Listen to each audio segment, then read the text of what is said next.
What is normal period అనే దాని గురించి ఇవాళ ఈ వీడియోలో తెలుసుకుందాం. మెనార్కీ అంటే మెచ్యూర్ అయిన 1 or 2 years తర్వాత నుంచి పీరియడ్స్ అనేవి రెగ్యులర్ గా రావడం చాలా ఇంపార్టెంట్. ప్రతి లేడీకి పీరియడ్స్ అనేవి ఒకేలాగా ఉండవు.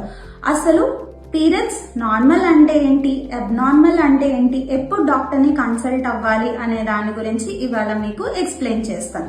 21 days నుంచి 35 days లోపల పీరియడ్స్ వచ్చి 2 to 7 days బ్లీడింగ్ అయ్యి పీరియడ్స్ అప్పుడు 2 to 3 pads చేంజ్ చేసుకోవడం అనేది నార్మల్.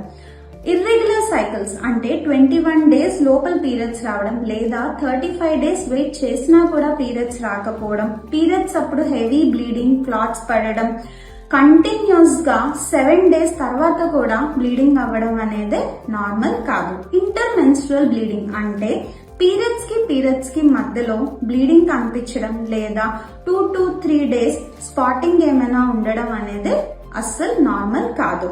అండ్ కొంతమందికి ఇనిషియల్ గా 1 or 2 days పీరియడ్స్ అప్పుడు పెయిన్ అనేది చాలా కామన్.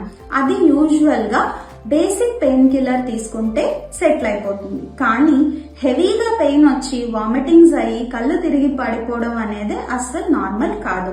అలాంటప్పుడు ఖచ్చితంగా డాక్టర్ ని కన్సల్ట్ అవ్వాలి.